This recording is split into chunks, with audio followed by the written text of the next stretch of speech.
Welcome to Geeks Corner. I'm Mr. Daps. I'm Katie. And breaking news right now, well, actually, it was about 30 minutes ago. The Hall of Presidents is now closed for refurbishment. We are shocked. Wow. Shocked, I tell you. But it is breaking news.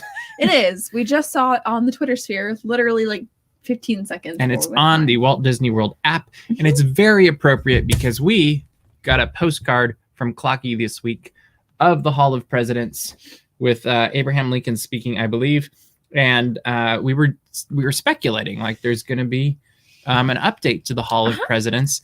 And it was kind of interesting to watch the Twitter sphere explode over the last 2 weeks because, yes, there's the assumption that there's a new Hall of Presidents coming.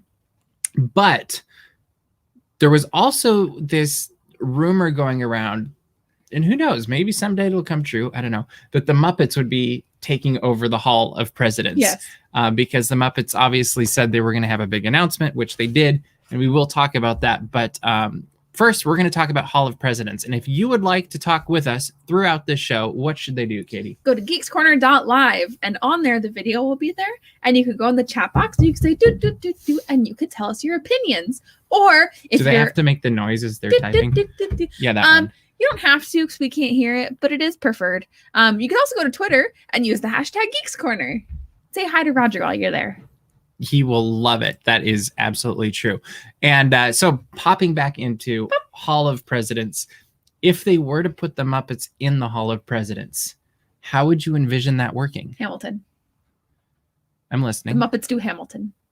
Abridged. But that's like, what, 3 presidents? That's fine. 4? And then there's an epilogue, and it says, oh, there's also other presidents. Okay. There was other ones, too.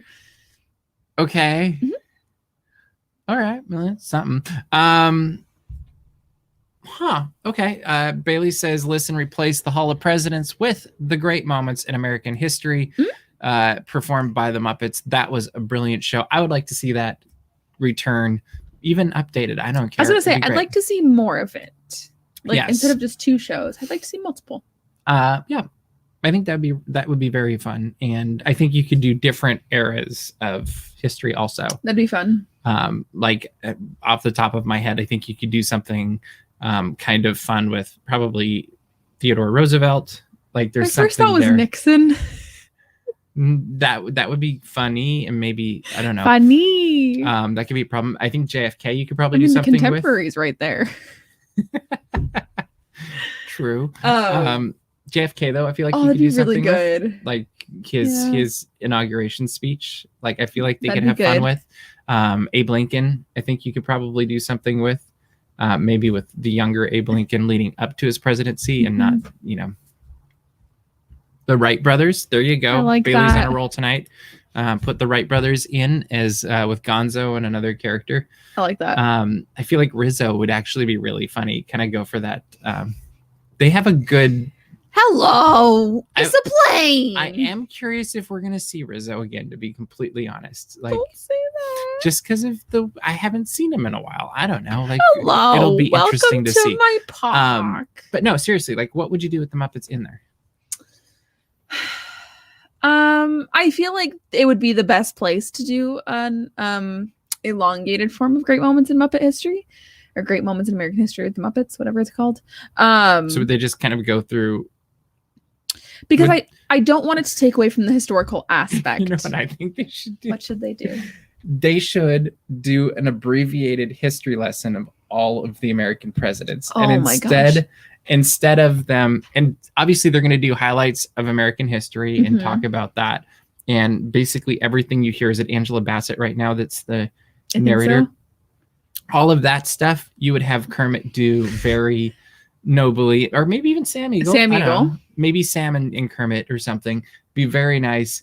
And then they'd be like, and now we're going to introduce you to all of the presidents of the United States, which would lead up to Abe Lincoln's, like Abe Lincoln would still do a speech, but they would have a song that's like a Muppet song and dance song that's kind of like the Animaniacs, the States. I was going to say the same thing. And so then they could work their way through the presidents. And then when they get to the Abe Lincoln presidency, they take a break. Abe Lincoln does his speech.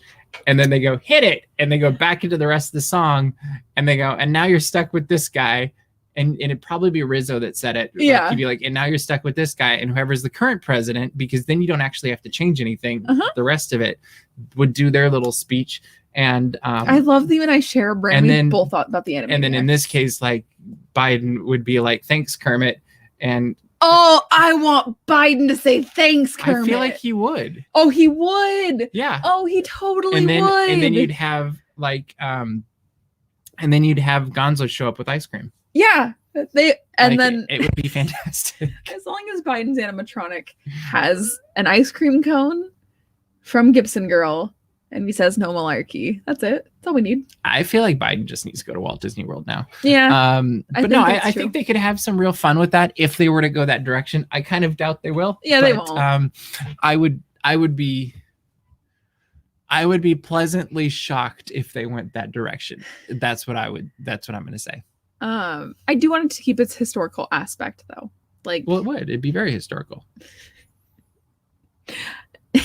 I know. With the Muppets. Yeah. Muppets are very good at sharing history and learning things, and they're good at helping kids learn numbers and letters and concepts in life. Now I'm just imagining Sesame Street Muppets showing up, even though Disney does not own Sesame Street Muppets. But be very funny. Have Big Bird Big Bird shows up. The Count shows up. One U.S. president. Yeah, that could be a problem. All right. Should we move on into the news? Sure, I guess. All right. The Week in Geek, we're here. I forgot to do the graphic, but I think you'll That's the sound that graphic. We need to have like a moving graphic and a cool graphic that says The Week in Geek instead of just a picture. Yes, Rolf should talk about the first dogs. Yeah, that'd be great. But what also is great is the Muppet Show. And I brought my record because you can see it easier. But the Muppet Show is coming to Disney Plus in February, like in 3.5 weeks or something like that. It's going to be fantastic. And we learned today that February 19th, all 5 seasons of the Muppet Show will be arriving on Disney Plus. So if Johnny 5 were here right now, that would be the reason I why would he'd have be asked, 5. hey, Johnny 5, why are you Johnny 5 tonight? He'd have been like, because all 5 episodes of the Muppet Show, or seasons, yes, which I'm very excited about, but I have 3 and I want 5. Like, I since they've got the rights now to put this on Disney Plus, I hope this leads to season 4 and season 5. That'd be good. Like, because I feel like Gonzo needs a box, and Gonzo. I don't know who 5 actually would be. Dr. Teeth, maybe. He wasn't in every episode of Rolf. Maybe another Jim Henson character. It'll be very interesting. But so these came out, I want to say 10-15 years ago. Clocky probably would remember better than me. Yeah, Gonzo and Rolf. There we go. But these came out and I was collecting religiously each one with the hopes that there would be 5 someday. And I don't know that I have seen all of the episodes of season 4 and season 5 since I was probably a kid and they were on TV, I feel like. But I don't remember them enough to be like, oh yeah, that one's missing and that one's missing. So I'm very intrigued by this. You've never seen any of the Muppet Show, which you are in for a treat. We were before the show tonight. I have the Muppet Show cast album in digital form, not just here on LP, because you have to collect as much as you possibly can. And so Katie was getting the unique experience of hearing some of the out of context Muppet songs from the show. And yeah, they did have those. I have a few of those over there too. I just didn't bring them out. They had some random DVDs with 3 episodes, and those were actually disappointing though, because I feel like some of the episodes had already been released and some were unique.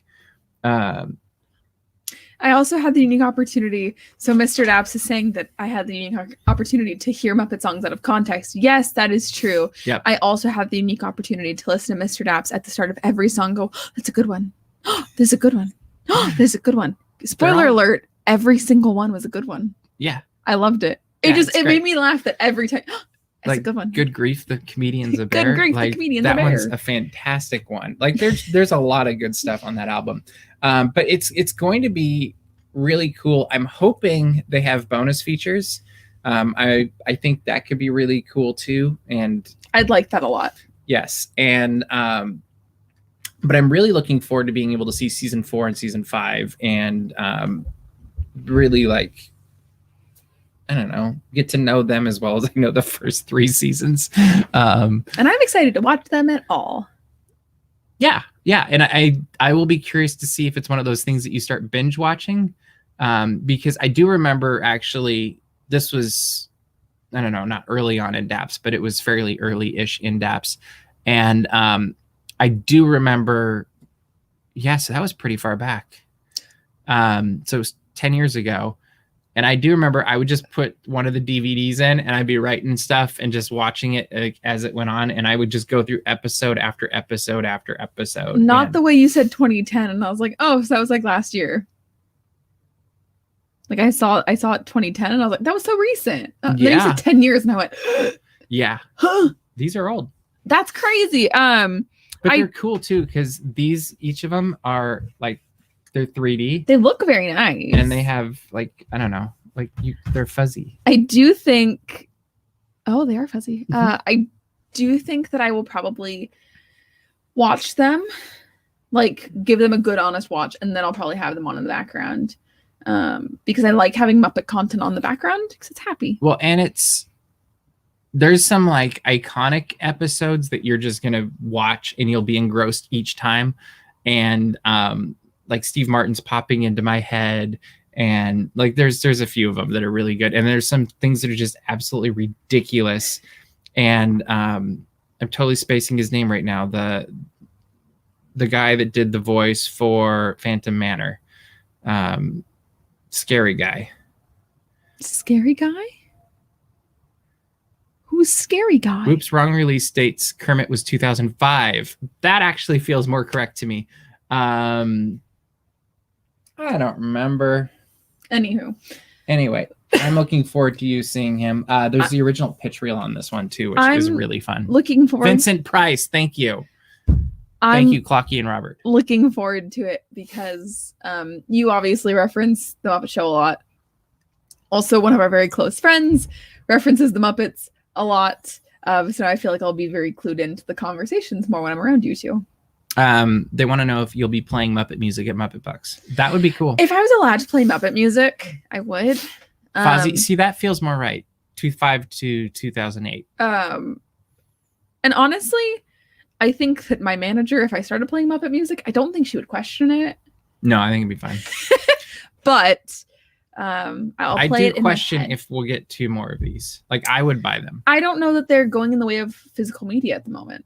I don't know that they are either. It's very limited, but but maybe there's. But I want them. I'd like the idea that somebody is in a boardroom being like, "No, we started the or they're DVD watching set." Geeks Corner right now, and they're like, "Wow, people really want these DVD sets." Yeah, they said we started it.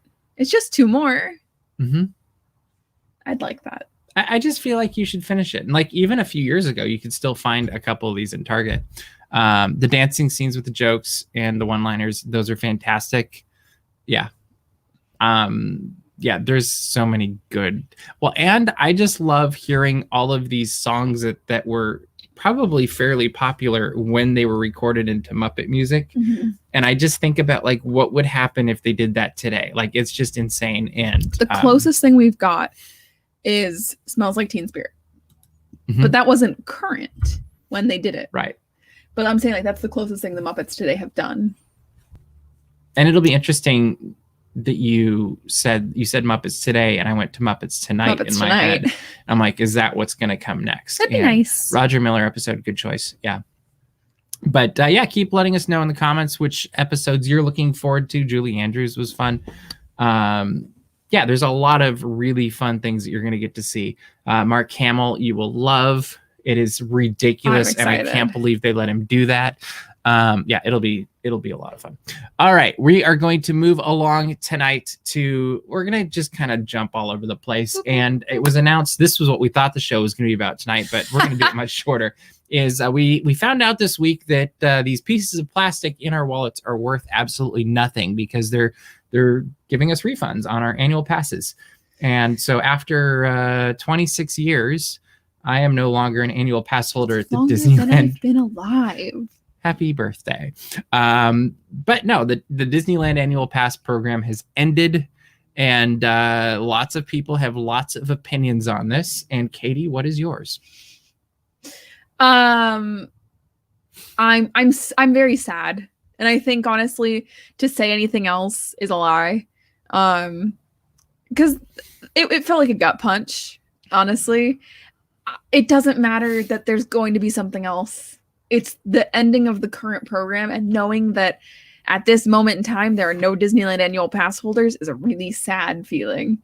Because I've seen a lot of people be like, especially as we look at the magnet right in front of us, it says AP Pixar Night, and I have that magnet on my car, and the fact that they're annual pass holder, that's good. I just saw a lot of people saying, "Oh, get over it, it's just Disneyland Annual Pass," but I think that that's a little too callous. And I think that it's okay to be sad. And I mean, I was even telling myself, I was like, it's so stupid to be sad. It's Disneyland. It doesn't matter. There's much more important things. Well, I actually think I would disagree to an extent, because Disneyland is not just Disneyland. It's about the hope and the joy that it brings the world. And we're in an era, or it's been a year, where there hasn't been a lot of hope and joy. Yeah. And so I think for a lot of people, it's like, well, at least there's Disneyland at the end of this. And, someday we'll be back, which we will. But I think that was the physical thing in your wallet or in your pocket or whatever it was, of like, hey, at least I've got this. Someday I'll be back and it'll be great. And nothing's ever that simple. And I think someday we will get an annual pass type program back. It might even be called an annual pass, because probably, like, they still have them in most of the other parks. And so it wouldn't surprise me if they reused that name. But I think it's a hard thing for a lot of people that's their source of joy and inspiration. And now it's still there. It's still available. It's just not going to be the exact same that they were used to. And change is hard. And there's been a ton of change in the last year. And on the flip side of that, Disney, for their credit, this is the time and the way to do it, probably, because if they're at 25% capacity and you have this many people that are all trying to descend on the park, nobody's gonna be happy either. Yeah. And so it's almost better to rip the Band-Aid off before they start reopening, and then, have that phased approach that they have control over, as opposed to the system exploding, like, reservations for Galaxy's Edge when there was that, or, things like that. Like, it could be very difficult. And, so it's one of those things where I see it and I knew it was coming, but it's also a bummer, and I see why it's sad. I think the thing that everybody shouldn't do is minimize the impact of that for the guests, or it's been funny because I've seen people minimize guests' feelings. I've also seen people be like, oh, well, the real issue is cast members, and the cast members that are being let off or let go. And I think they're both issues, and they're all interrelated, and they're all bad, and it's okay for them all to be bad. Yeah. And I think a lot of the cast members that remain are probably sad that the APs that they know on Sundays or Wednesdays or whatever days it is, they're not going to have that to look forward to either, because as much as you hear the bad, there's a lot of good that I've seen through the years through that program too. And so it's a sad thing for everybody. And, but it'll get better. Yeah. It's just a matter of when, right? Yeah, but no, I think it'll be interesting to see. I'm going to bet it's like a year or so out, at least. I'm guessing. I think just crazy. And I think it actually depends on how the conditions around Disneyland goes. Happier news at Disneyland, though, is Star Wars Trading Post is moving to the Rainforest Cafe, or the former home of the Rainforest Cafe. It's I think it's a good Perfect. building. It's a so very cool. good building. Well, and we were playing Battlefront, sorry, and we're very bad at it. Battlefront 2, and we haven't played in a while, but you do have to think of like the temple on Yavin. It kind of has that look and that feel already, and they can just dump stuff in there, and then as things get better, then you could throw in like a cantina or a bar in there, or, you know, whatever. Like that could become a really cool Star Wars hangout. I would like it to be a permanent location. I agree. I just think it's a perfect Star Wars thing, especially if you bring back the fire and the waterfalls and stuff. I think that'd be so cool. I almost wonder if we're going to see some of the menus from Galaxy's Edge show up there. Oh, that'd be cool. Like, I don't know if that would be, I mean, the tip yip or whatever it is. And they say, hey, get a Ronto wrap. See, it could be that too, but I was thinking it might actually be more of the stuff that's the sit down, or like in the quick service, whatever it's called, Docking Bay 7. Yeah. But yeah, you could have the light side and the dark side right across from each other. The Death Star wouldn't last very long. Yeah, they have a hard time keeping it together, but usually. But no, I think that could be super cool, and I'm looking forward to that. I wish they'd had that open when we went to get our good Porg friend, but you know, that's okay. Well, I'm also very excited that it means that Wonderground Gallery is going to reopen. Yeah, and I think that's cool too. Yeah, I think it's going to be a great move for downtown Disney. It's a win for everybody, that is for sure. Another win I think for everybody is on Disney Plus this week, and that was WandaVision, where we got our first 2 episodes. And I don't know about you, but it's exactly what I expected it to be. In fact, I would say everything about it was what I expected, even the things that were unexpected. That's fair. I think that's fair. I also think the people who are saying that they don't like it right now or that it's boring are very impatient. Because I think it's... And maybe they're taking it at face value. I think it's going to build... I think the payoff is going to be so worth it for WandaVision. Yeah. Because they've already dropped in some things that, if you know a thing or two at the MCU, you might notice. If not, Google it. There's no shame in that. But I think the payoff for this show is going to be ridiculous.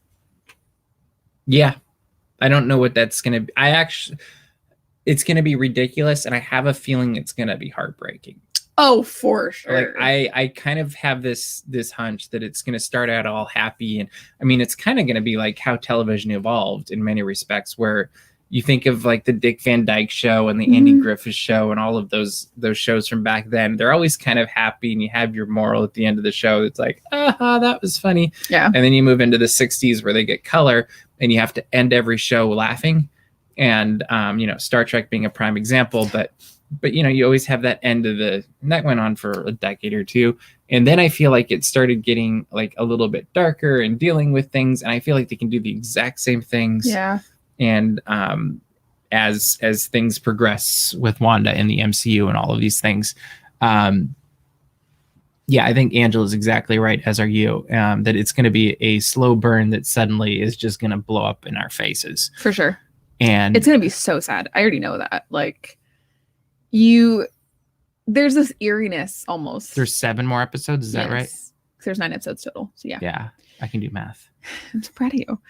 There's like an eeriness to watching WandaVision where you're like, something's not right here. Something's you feel like almost at any moment, something's going to go wrong. And I think that they're going to play into that uneasiness.